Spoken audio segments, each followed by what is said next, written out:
गणपती बाप्पा मोरया, मंगलमूर्ती मोरया.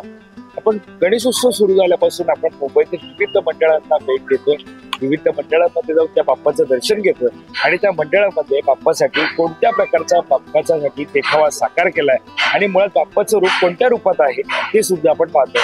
आता आपण आलो आहोत खेतवाडीमध्ये, खेतवाडीच्या 11व्या गल्लीमध्ये आलो आहोत. खेतवाडीच्या 11व्या गल्लीमध्ये नेमकं बाप्पा कोणत्या रूपात आहे, या बाप्पासाठी काय देखावा सादर केलाय हे आपण या मंडळाचे अध्यक्ष हेमंत दीक्षित आपल्यासोबत आहेत, त्यांच्याशी आपण जाणून घेणार आहोत, त्यांच्याशी आपण बातचीत करणार आहोत. माझ्यासोबत हेमंत दीक्षित आहेत. हेमंतजी, आपलं महानगर मायमानामध्ये आपलं स्वागत आहे. नमस्कार. यंदा आपलं कितवं वर्ष आहे, काय सांगाल? यंदा विशेष महत्वाचं काय? कारण दरवर्षी खेतवाडी 11वी गल्ली म्हटलं की मुंबईचा महाराजा हा उंच पाहायला मिळतो, काय सांगा? या वर्षी आम्ही 64 वर्ष साजरा करतो और इस साल की हमारी थीम है कि जैसे विष्णु का विष्णु लोक है, यम का यम लोक है, इंद्र का इंद्र लोक है और सबके अपने अपने लोक है, अपने अपने स्थान है. उस स्थान के बेस पे हम लोग ने एक थीम बनाई थी कि गणेश जी का खुद का भी एक स्थान है, जो गणेश जी वहाँ विराजते हैं. तो वो स्थान का यहाँ पे लिए, जैसे कि कहा जाता है कि गणेश जी का स्थान, तो जनरली आम पब्लिक को या हमारे जो नई जनरेशन है उनको पता है कि भाई गणेश जी तो कैलाश में भी निवास करते हैं, मगर खरोखर तो गणेश जी है वो उनका स्थान है खुद का, उसको कहते हैं स्वानंद लोक, स्वानंदेशाय असं त्याला म्हणतात आपण. आणि या त्या थीमवर म्हणजे मृदल पुराणमध्ये त्याचा विवरण आहे आणि त्या थीमवर आपण इथे गणेशजीची स्वानंद रूपी म्हणजे आनंद रूपी इथे उभे आहे आणि त्याचे स्वानंद लोकच्या ते इथे आम्ही प्रदर्शन केले. स्वानंद रूपी आपल्याला हा गणपती बाप्पा पाहायला मिळत आहे. साधारण किती फुटी हा बाप्पा आहे? हे 40 फीट आहे. 40 फूटची यावर्षी मूर्ती बनवली आहे. गेल्या वर्षी आम्ही 47 फीटची बनवली होती आणि लगातार आम्ही एकत्र म्हणजे 3 वर्षापासून मोठी मूर्ती बनवतो आणि जवळजवळ 30 वर्षापासून आम्ही मोठी मूर्ती बनवतो. इथे सुरुवात केली होती त्यावेळी 22 फूट 23 फूट असं करत करत वाढत गेलो होतो. यावर्षी पण एक महाराष्ट्र गव्हर्नमेंटचे काहीतरी पूर्वी म्हणजे सॉरी महाराष्ट्र गव्हर्नमेंट नाही पण हायकोर्टाचं बंधन होते पीओपीवर आणि पीओपी बंधन केलं होते. नंतर त्यांचे विसर्जन आणि ते पीओपीची बँड सुटली होती कारण की महाराष्ट्र गव्हर्नमेंटने तिथे आपल्या त्यांनी ॲफिडेव्हिट फाईल करून ते सगळं घेतो की काय हानिकारक नाही आणि त्या पर्यावरणाला पण हानिकारक नाही म्हणून ते आपल्याला विसर्जन करायला पण आता चौपाटीत ते परमिशन आहे. त्यानंतर आम्ही मूर्तीची हाईट ते 40 फीट बनवली होती. हेमंतजी, दरवर्षी आपण पाहायला गेला तर उंच मूर्ती आपण सादर करतात, मात्र या मंडळामधलं एक विशेष म्हणजे विविध रूपातला बाप्पा आपल्याला पाहायला मिळतो. उंच मूर्ती पण त्या संपूर्ण मूर्तीमध्ये संपूर्ण देखावा अशी खासियत या मंडळाची आहे. तर आपण यांच्याकडून जाणून घेऊया की या मूर्तीमध्ये काय विशेष आहे. स्वानंद लोकातली ही गणरायाची मूर्ती तुम्ही आता दाखवलेली आहे. मी सांगू शकतो की तुम्ही पूर्ण मूर्ती पाहू शकता. ही हे गणरायाचं रूप आपण पाहतोय, उभी मूर्ती आपल्याला पाहायला मिळत आहे. मात्र विशेष म्हणजे खाली जे प्राणी आहेत त्याच्यामध्ये जर तुम्ही पाहायला गेलात तर दिसताना घोडे दिसत आहेत, मात्र त्यांना सोंड आहे आणि पाय बघायला गेलं तर आपल्याला पाय सुद्धा विशेष पाहायला मिळत आहे. जाणून घेणार आहोत की नेमकं हे रूप कसं आहे आणि या रूपातलं विशेष कसं आहे. प्रत्येक रूपाचं म्हणजे प्रत्येक जशी ही गणरायाची मूर्ती त्यांनी साकारलेली आहे, साकारताना कोणकोणत्या गोष्टींचा विचार केला होता, कोणकोणत्या गोष्टी पाहिल्या होत्या आणि याच्यामध्ये काय काय देखावा सादर केलाय, सगळी माहिती आपण या अध्यक्षांकडून जाणून घेणार आहोत. हेमंतजी, निश्चितच जाणून घ्यायला आवडेल की मूर्तीचं वैशिष्ट्य कसं आहे, कशा प्रकारे ही मूर्ती उभी केली. ये मूर्ति स्वानंद लोक के रूप में हमने यहाँ पे विराजमान की हुई है.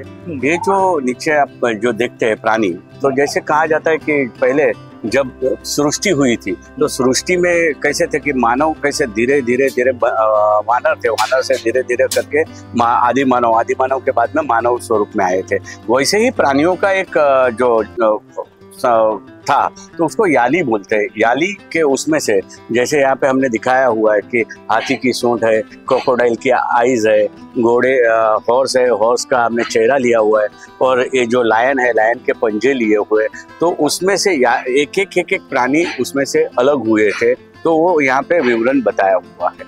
म्हणजे जसं माकडापासून जसं पुढे आपण पाहायला गेला तर मानव तशाच प्रकारचं हे प्राण्यांपासून सुद्धा हळूहळू असे विविध प्राणी जन्माला आले, असं तुम्ही या गणपतीच्या दिवसामध्ये सादर केलं. राइट वही हमने यहाँ पे दिखाया हुआ है कि गणेश जी का जो वो खड़ा उनके ऊपर है, रथ के ऊपर वो जो प्राणी है वो उसमें से सब प्राणी अलग अलग हुए थे, वो यहाँ पे हमने दिखाया हुआ है. हे म्हणजे दरवर्षी प्रश्न येतो तो म्हणजे दक्षिण मुंबईमध्ये मुळात खेतवाडी हा जो परिसर आहे, उंच उंच मूर्त्या पाहायला मिळतात. गणेश भक्त मोठ्या भक्तिभावाने येतात. या जेव्हा उंच मूर्त्या पाहायला येतात, गणेश भक्तांचं तुम्ही पाहू शकता फोटो असेल किंवा डोळ्यांमध्ये टिपण्यासाठी गर्दी मोठ्या प्रमाणात असते. गणेश भक्तांची विशेष काळजी कशी घेतली जाते, काय सांगा? गणेश भक्त येतात इथे 24 तास, म्हणजे कंटिन्यूस भक्त येतात खेतवाडीत, आणि त्यांची काळजी म्हणजे त्यांची व्यवस्था, लाईनमध्ये त्यांचा सुविधा नाही, असुविधा काही नाही व्हायला पाहिजे. त्यानंतर त्यांची सेफ्टीसाठी कॅमेरे हे सर्व आम्ही लावतो, आणि त्यांचे काहीतरी म्हणजे लहान मुलं असतात त्यांना आम्ही डायरेक्ट घेतो. म्हणजे वयस्कर असतात त्यांना पण आम्ही डायरेक्ट, ते आमचे कार्यकर्ते असतात ते ध्यान ठेवतात आणि ते सगळं डायरेक्ट त्यांना घेऊन येतात. म्हणजे एक वेगळा प्रश्न आहे, 64 वर्ष आता मंडळाला झाली, तुम्ही सांगितलं तुम्हीही या मंडळाचे बरेच वर्ष झाले अध्यक्ष आहेत. जाणून घ्यायला आवडेल की खेतवाडी मुळात निर्माण कधी झाली आणि ज्या 11 गल्ल्या 12 गल्ल्या बोलल्या जातात या गल्ल्यांचं महत्व काय? कारण नेहमी म्हटलं जातं की गणपती बघायची उंच सुंच, तर चला खेतवाडीमध्ये. गणेश गल्ली बघायची, लालबागचा राजा बघायचं तर लालबागला जातात. मग खेतवाडीमध्ये आल्यानंतर अशा उंच उंच मूर्त्या पाहायला मिळतात. तर हे नाव खेतवाडी, 11वी गल्ली, 12वी गल्ली, 13वी गल्ली, ह्या ज्या खेतवाडीच्या लेन आहे, हे कधी निर्माण झालं? ही म्हणजे नवी पिढी आता जन्माला आली आहे, निश्चित त्यांना जाणून घ्यायला आवडेल की याचा मागचा इतिहास काय. शुरू में मैं यहाँ पे आया कार्य करता था, छोटा सा एक 10 साल का था तब मैं ये मंडल से जुड़ा हुआ था. छोटा एक कार्य करते थे. उस समय पे खेतवाड़ी में 4 फुट 5 फुट की मूर्तियाँ बैठती थी. 62 की मैं बात करता हूँ, जब हम ये मंडल की स्थापना हुई, जब तो चाइना वॉर होता था, और चाइना वॉर में उस टाइम पे, और यहाँ पे लगभग सभी खेतवाड़ी की एवरेज 64, 65, 67, 70 ऐसे ही वो सब मंडल की स्थापना उतने साल चल रहे. उस समय से मैं जब छोटे कार्य करता था तब मैं देखता था, तब यहाँ पे गली में जूनी चालें थी, और जूनी यहाँ पे साउथ मुंबई आप सभी जानते हो कि जूनी चालें थी. अभी तो सब रीडेवलपमेंट होके बड़े बड़े टावर्स हो गए हैं. उस समय का गणेशोत्सव ऐसा होता था कि गली में पिक्चर दिखाए जाते थे, हर एक गली में गणपति विराजमान होते थे. धीरे धीरे उसका ट्रेंड 70s 80s आते आते उसमें चलचित्र का आया हुआ, और चलचित्र के द्वारा समाज को प्रदर्शित करते थे, कि मैसेज पास ऑन करते थे, कि मैसेज को हर एक मंडल अच्छे कार्य करते हैं. खेतवाड़ी के सारे हर एक मंडल, उसमें से वो अपने अपने चलचित्र द्वारा समाज को मैसेजिंग करते थे.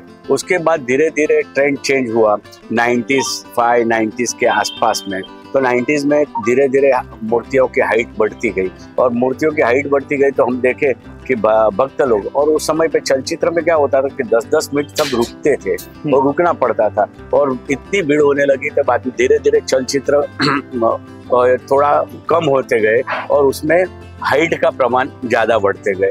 तो सब मूर्तियाँ यहाँ पे खेतवाड़ी में ज़्यादातर भक्त हाइट के मूर्तियाँ का दर्शन करने आते हैं, और वो देखते हैं कि भाई इतनी बड़ी मूर्तियाँ, प्रतिमा कैसे बनती है, उसका आगमन कैसे होता है, उसका विसर्जन कैसे मंडल करते हैं. तो उस तरह से धीरे धीरे यहाँ ऐसे चेंजेस होते गए. एक बात आपने कही कि उस जमाने में और अब फर्क है. बहुत फर्क है. उस जमाने में जो कार्य करते थे, जो मेरे से सीनियर थे, तो उस समय पे सब खुद काम करते थे, कि उस समय पे आमदनी कम थी, डोनेशन कम था लोगों का, और अपने अपने मंडल के अपने अपने कार्यकर्ता थे, वो अपने एफर्ट्स लगा के गणपति जी को विराजमान करते थे, और वो अपने अपने जो शक्ति थी उससे वो करते थे. इस समय पे क्या हुआ है कि धीरे धीरे ट्रेंड चेंज होते गया है, और इस समय पे अभी हम देखते हैं कि मीडिया का ज़माना, सोशल मीडिया का ज़माना, और अभी बच्चे भी ज़्यादातर अभी क्या है, एजुकेशन, उनके ऑफिस और उसमें ज़्यादा बिजी हो जाते हैं, तो थोड़े बहुत जो काम रहते हैं ज़्यादातर, तो उसको कॉन्ट्रैक्ट पे हमें देना पड़ता है. म्हणजे शेवटचा प्रश्न, आता विसर्जन अवघ्या 2 दिवसावर आलेला आहे. कशा प्रकारे तयारी आहे आणि विसर्जनाचा मार्ग का असतो.